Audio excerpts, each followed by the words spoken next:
Bonjour et bienvenue dans le coin des matières premières. Les opérateurs financiers CME et ICE s'apprêtent à lancer deux nouveaux contrats à terme en euros sur le cacao le 30 mars.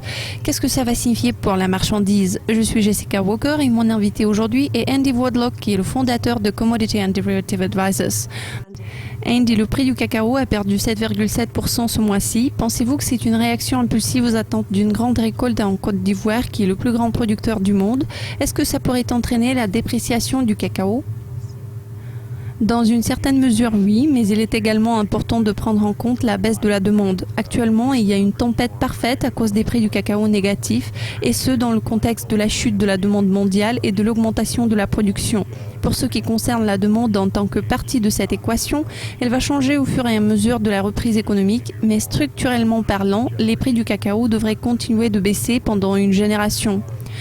Le style de gouvernance du président Alassane Ouattara diffère vraiment beaucoup de celui que le pays avait connu avant. Les initiatives actuelles impliquant des sociétés de cacao comme ADM et Cargill ne vont que moderniser les pratiques agricoles en termes de cacao dans le pays en renforçant son positionnement du premier producteur mondial de cacao.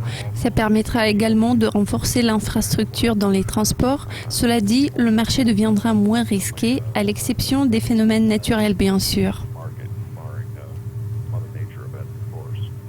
Vu que le 30 mars, le CME Group et Intercontinental Exchange vont lancer de nouveaux contrats à terme libellés en euros, tandis que le marché du cacao semble être trop petit pour 3 contrats, quels sont les risques pour les taux de cotation du produit?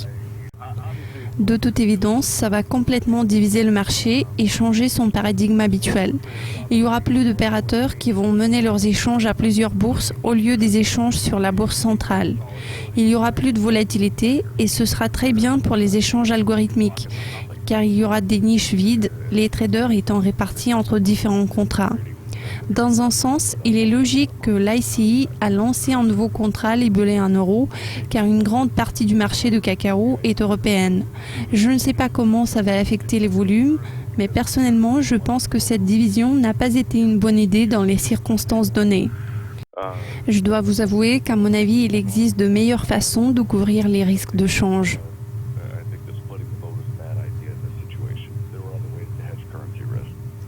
Quelles sont vos prévisions pour les prix du cacao à court, moyen et long terme?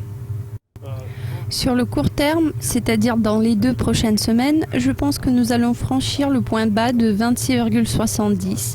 Nous voyons pas mal d'achats de prêts commerciaux par les contreparties, ce qui va soutenir le marché à court terme en l'aidant à surmonter ce minimum. Puis les marchés ont du flair pour la faiblesse et certainement on verra les marchés tester ce point bas, mais je pense que dès que le plus bas de 26,70 sera atteint, ça fera les détenteurs de positions longues spéculatives fermer leurs positions et prendre des positions à plus court terme, ce qui va assurer la reprise sur ce marché à moyen terme.